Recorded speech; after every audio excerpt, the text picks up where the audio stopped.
ఇంకా రక్షణ లేని బిడ్డలు, యేసు నీ కోసం ప్రాణం పెట్టి నీ కోసం రక్తం కార్చిన నీ ప్రేమికుడు రక్షకుడైన యేసుకి నీ హృదయాన్ని ఈరోజు వాగ్దానం చదువుకుందామా? ఏ స్థితిలో మీరున్నా. ఇర్మీయా గ్రంథం 33:9 భూజనులందరి ఎదుట వారు నాకు ఇష్టమైన పేరుగాను స్తోత్ర కారణంగాను ఘనతాస్పదంగాను ఉందురు.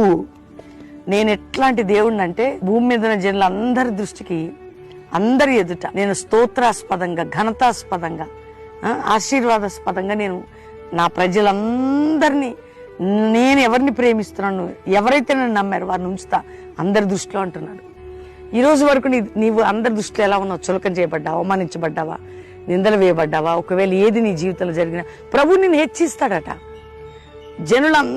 అందరి ఎదుట నిన్ను ఘనపరిచేదను, ఘనతకి కారణంగా చేస్తా, నిన్ను నేను బ్లెస్ చేస్తా, ఉన్నత స్థానంలో ఉంచుతా. ఈ మాట అంటున్న దేవుడు భూమి మీద ఉన్న జనులందరి దృష్టిలో అంటే నిన్ను, నీ కుటుంబాన్ని, నీ యవ్వన జీవితం, నీ భవిష్యత్తుని ప్రభు నమ్మదగిన వాడంటే మాట చేసి ఆ రోజు ఇశ్రాయేల్ ప్రజలకు ఇచ్చిన మాట మరి ఆయన నిన్ననే నిరంతరం ఏకరీతిగా మన విషయంలో చేస్తాడు.